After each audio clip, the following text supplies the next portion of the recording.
Guys, welcome back to our YouTube channel at andito tayo sa concept store ni Vivo para alamin guys yung kanilang mga latest model ngayon pagdating sa kanilang mga flagship phone, mid-range at syempre guys yung kanilang mga entry level. So alamin natin at ito po yung mga i-update natin sa inyo guys. Andito yung kanilang mga, ito yung kanilang B40 Lite. Ito guys, merong 4G, merong 5G at ang good news guys dito, discounted po yan ng 1,000. So alamin po natin yung mga variants nya. At syempre guys, andito yung kanilang X200 series. So meron po yung X200 and X200 Pro. At syempre sa mga naghahanap ng Vivo TWS 3E o yung pinakamura lang na mga wireless earbuds, andito yung kanilang Vivo TWS 3E. At syempre guys, ito na yung pinaka huling lumabas guys pagdating sa kanilang B series, yung kanilang Vivo V50 5G. Yan, ito po may dalawang variants po to. Yun, alamin din natin yan. At syempre hindi lang yan, andito pa rin yung kanilang mga yan, Y28, Y19s na may dalawang variants. At syempre yung huling lumabas po sa kanila ngayon, ang kanilang Vivo Y04. Tama-tama ito sa mga naghahanap ng latest model po pagdating sa entry level dito kay Vivo. At syempre hindi pa rin po nawawala yung kanilang Y03. So abot na po tayo sa mga naghahanap ng Y03. O ito na nga guys, umpisahan na natin ang ating update. Ito guys, unahin na natin ang kanilang Vivo Y03. So kung naghahanap po tayo ng budget na phone dito kay Vivo guys, para sa latest update natin sa presyo ng kanilang Y03, ito po ay may dalawang variants, isang 4GB RAM 64 at isa pong 4GB RAM 128. So yun guys, bago tayo pumunta sa presyo, check muna natin yung mga specification nito. Ito syempre guys, kung gamer ka, naghahanap ka ng budget, pwede sa inyo to kasi ito ay naka ultra game mode, multi turbo 5.5 na. Syempre pagdating sa refresh rate, naka 90Hz po yung kanyang screen refresh rate. Yan, hyper engine gaming technology. Yan, tama-tama sa inyo to. At syempre hindi lang yan budget phone, pero meron nitong IP rating na IP54 para sa dust and water resistance. Yan. Syempre pagdating sa volume, 150 po ang volume nito. So may malakas ding volume yan. Yan, 5,000 mAh battery. Yan, para po sa ating latest update sa presyo po ng kanilang Y03. Yan, 64GB po nito, 4,399. And 128 po, 4,999. Tapos guys, ito na, punta na tayo sa kanilang latest model. Ito po yung kanilang Vivo Y04. Syempre guys, unang-una dito, napakatibay po nito. Ito ay pagdating sa mga drop test, syempre unang-una po dito sa highlights nitong kanilang Y04, yung kanyang SGS na syempre pagdating sa mga bagsakan, yan, performance tested, drop resistance. Diba, naka 5-star po yan. Ito guys, may dalawang variants po ang kanilang Vivo Y04. Yan, para po sa dalawang variants nito guys, check natin. Ito po yung mga variants nya. Yan, 4,699. At ang isa po guys, ito ay 5,299. Yan, para po sa mga specification nito guys, ito isa-isahin natin. Unang-una po dito guys, ang pataas ng battery nito, budget phone pero may malaking battery, 5,500 mAh battery. At syempre guys, ginamitan po ito ng Blue Bolt battery. Yan, with 5-year battery, battery health. At syempre, matibay nga po ito. Ito ay merong 5-star drop resistance. Yan, military grade shock resistant din. Then ito ay merong 200% pagdating sa volume and audio booster. Syempre guys, maganda dito budget phone pero meron siyang AI. Pagdating sa camera, meron siyang AI photo enhance at AI eraser din. So yung mga nakikita natin sa mga mid-range, yung mga nag-i-erase dito, kaya na rin gawin dito sa kanilang bagong Y04. O diba, naka AI eraser din yan.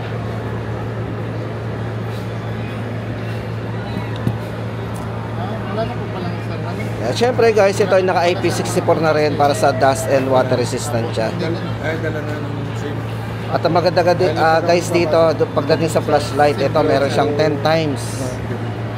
Diba? 10 times ano yan, intensity flashlight. Pero ito po ba sa Ulitin po natin guys ang presyo nito. 4,699 po para sa kanyang 64 gig. At sa 128 naman ito, 5,299 lang. So ito guys ang bagong labas po ni Vivo pagdating sa entry level. Vivo Y04. Tapos guys, ito punta naman tayo sa kanilang Vivo Y19s. Para po sa ating latest update sa kanilang Vivo Y19s.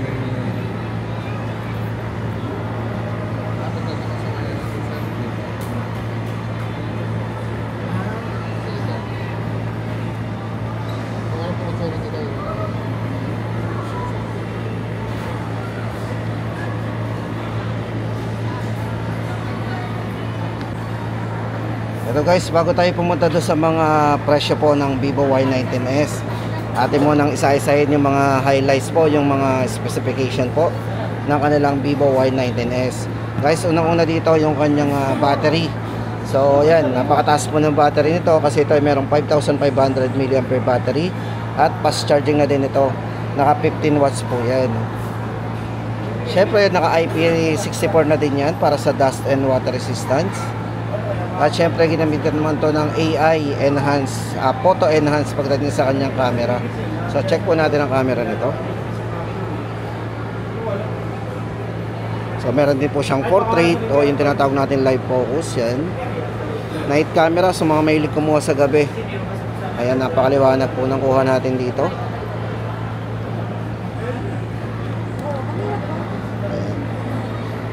At syempre guys, ito matibay din tong si si Y19s kasi ito ay naka SGS 5-star drop resistant din and military grade certification.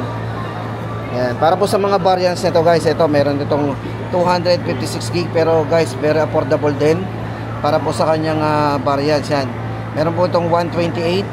Ang 128 po nito ay 6,499 at kung gusto naman natin ng 256 gig ay 8,499. So may malakas din volume po to kasi ito ay merong 300% volume. And Vivo Y19s. Ito po guys yung isang design nito.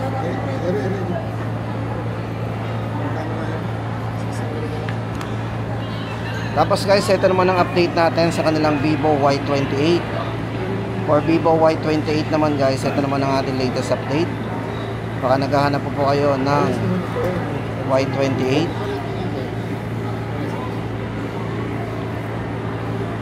Ito guys, may isang variant lang po ang kanilang Vivo Y28. Ito, unang-una po guys dito sa kanyang highlights. Ito po ay merong mataas na battery, 6,000 mAh battery. Grabe, taas, laki ng battery nito. Syempre, naka IP64 din, dust and water resistant. Safe na safe po yan. Accidentally mahulog sa tubig o ma-splash, so matapunan ng tubig. Siyempre, pagdating sa volume guys, napakataas din ng nito. Up to 300% volume with dual speaker din yan. And audio booster.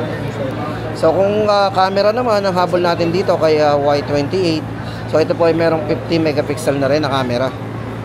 So check natin yung kanyang 50 megapixel na camera.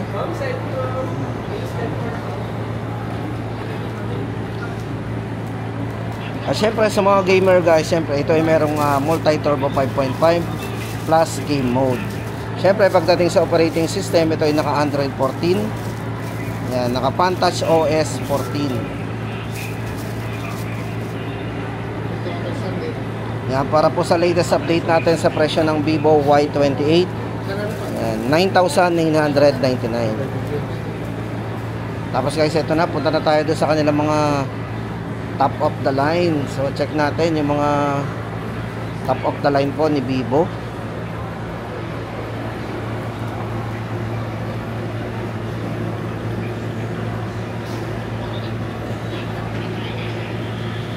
Guys, ito ang kanilang Vivo V50 5G.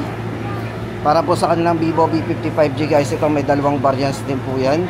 Isang 256 gig at isang 512 gig. Ito guys, check po natin yung design nito. Kung more on camera po tayo, tama-tama sa inyo kasi itong si Vivo is ginamitan po ng size all main cameras. Yan.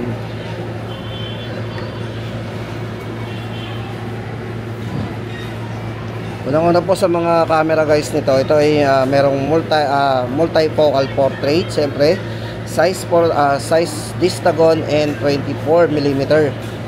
Yan, para po sa kanyang landscape portrait. Check natin.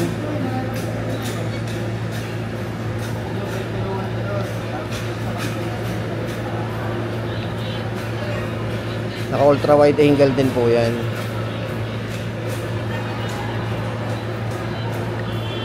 Siyempre guys, pagdating sa battery, napakataas din po ng battery ng kanilang Vivo V55G.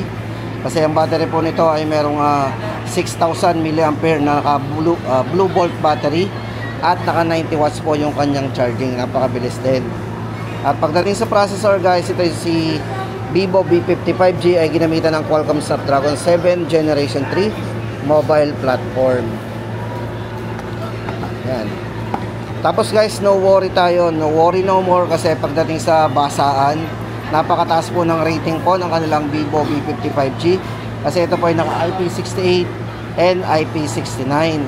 So bago makapasok dyan talaga yung maliliit na bagay, talagang may hirapan kasi meron po siyang mataas na IP rating. Yan, yung nga po IP68 and IP69. Pwede siyang masubmerge sa tubig accidentally for 2.5 meters up to 30 minutes. Yan, para po sa presyo guys nito, unahin natin ang kanyang 256GB, 27,999, and 512 naman 30,000 o 30,999. Vivo V55G. Hindi nga lang guys natin pwedeng i-try dito, may tubig dyan eh kasi baka tayo makuryente at tanggalin pa yan. Tapos guys, syempre kung naghahanap tayo dito kay Vivo ng buds, pero budget lang ang hanap natin, eto guys, tama-tama sa inyo kanilang Vivo TWS3E. Kasi guys, ang presyo nito ay 1,999 lang. O ano ba maganda guys dito sa kanilang Vivo TWS na to? Syempre guys, napakatipid po ng battery nito. Ito ay 42 hours super battery life. So napakatipid. Syempre meron siyang DeepX sound effects. Pagdating sa basaan, yan, ito ay naka IP54 na rin, dust and water resistance. At syempre napaka-comfortable nito sa ating tenga kasi ito ay merong super comfortable, yan, in-ear wearing. At meron na rin siyang super noise reduction. At yung kanyang 88ms super low latency gaming. Diba? Pwedeng pang gaming yan. Presyo po nito, 1,999. Then guys, ito na yung kanilang 200 series naman. Ito naman po ang ating update. Unahin po muna natin ang kanilang 200. Kasi ito, pag-usapan muna natin ang kanilang X200. Yan. Kasi guys, ang display nila dito, yung yung isang X200 Pro is dummy. So ito muna, experience muna natin ang kanilang live unit na X200. Syempre guys, 5G ito And guys, ito more on camera, tama-tama sa inyo to. Kung may kayo sa pagpa-vlog, tama-tama pwedeng gamitin to. Kasi guys, napaka-smooth din ang video nito. Naka 4K po yan. Ito guys, naka 4K resolution yan, tapos naka 60 frame. So napaka-smooth po niyan. Diba? Tingnan nyo naman. Ito guys, kasi ginamit po ditong camera. Yan, para po sa kanyang 50 megapixel po. Telephoto camera with Sony IMX882 sensor ang ginamit dyan. Then pagdating sa wide angle po nito ay naka 50 megapixel na rin. So check nga po natin ang wide angle nya. Pagdating dyan, naka 0.6, 50 megapixel din. Tapos guys, ito pagdating sa kanyang main camera, yung true color main camera po nito, ito ay merong Sony IMX921 sensor ang ginamit sa kanya. Siyempre guys, napakataas din ng battery nito, 5,800 mAh large battery at naka 90 watts po pagdating sa charging o yung kanyang fast charge. Siyempre pagdating sa kanyang screen refresh rate, napaka-smooth nyan kasi ito ay naka 120 Hz para po sa kanyang vivid na display, AMOLED display yan. Siyempre guys, pag sinabi nating AMOLED display, kalimitan dyan matipid yan sa battery. Kasi hindi na natin kailangan mag-adjust ng mga brightness. Yan, IP68 and IP69 po guys ang ginamit dito. Ang taas ng IP rating. MediaTek Dimensity 9400 ang chipset naman na ginamit sa kanya. Yan, para po sa presyo ng kanilang X200, 57,999. Then guys, ito, punta naman tayo sa kanilang X200. Yung kanilang X200 Pro. Yan, bigyan ko po kayo ng idea sa mga specification po nito guys. Unang-una guys, dito napakataas mo ng camera nito. Hindi lang natin may pakita sa inyo kasi yung kanilang display dito is dummy. Yan. Pero guys, ito more on camera, 200 megapixel po para sa kanyang size. Yung ginamitan po ito ng size Apo telephoto camera. Para sa wide angle po nito, yung ultra wide angle, 50 megapixel din. Siyempre, 50 megapixel din po para sa kanyang true color main camera with Sony LYT-818 ang ginamit po sa kanya. Siyempre guys, pagdating sa kanyang video, ito ay merong 4K resolution, naka HDR o tinatawag nating high dynamic range. So kahit napakatingkad ng ating mga dyan, yung background o napakaganda ng kuha natin dito, yung kanyang cinematic portrait video. Yan. Pagdating sa battery, napakataas po ng battery nito. Ito ay merong 6,000 mAh large battery, 90 watts plus charge. At syempre guys, ang maganda sa kanilang Vivo X200 Pro ay merong wireless charging din. Yan. Meron siyang 30 watts na wireless charging. Yan. Syempre, AMOLED display din to. Napakabibig na rin ng display nito. Yan, para po sa chipset guys, ito maganda ginamit dito, napaka lakas po ng chipset na ginamit, doble, naka Vivo V3 Plus chips plus MediaTek Dimensity 9400. Yan po yung ating latest update dito. Sa presyo guys, ito 69,999. O yan guys, ito watch naman pag kay Vivo, baka naghahanap po kayo ng kanilang Vivo Watch o yung Watch 3. Andito po yung kanilang Watch 3. Ito pong Watch 3 na hawak natin. Ito po yung kanilang Asteroid Black rubber. O rubber po yung niya, bracelet. Para po sa presyo guys nito ay 13,999. At may isa po pong variant dito, yung Moon White leather. Leather naman po yung bracelet ay 14,999. So ano bang maganda guys dito sa kanilang Watch 3? Ito po ay naka 16 days of super long battery life. Napakatipid din sa battery. Siyempre magaan lang to kasi ito ay merong 36 gram na lightweight design. Siyempre pagdating sa display, napakabibid kasi ito ay naka AMOLED display na rin. Ayan, tama-tama guys to. Gamitin natin pang outdoor indoor sa ating health monitoring kasi ito po ay naka accurate health data detection. Yan, para po sa presyo, ulitin po natin, 14,999 ang white and black naman ay 13,999. Tapos guys, ang huli sa ating listahan ng kanilang Vivo V40 Lite 5G. At syempre may 4G din. At ang good news guys dito, ito nga po, meron po siyang discount na 1,000. At yung po ay tuloy-tuloy guys. Check po natin. Kasi ang sabi po dito sa atin, until April daw po yan. So yun, sa mga abot po, swerte. Ayan, check po muna natin yung design ng kanilang Vivo V40 Lite. Ito yung design po niyan, flat.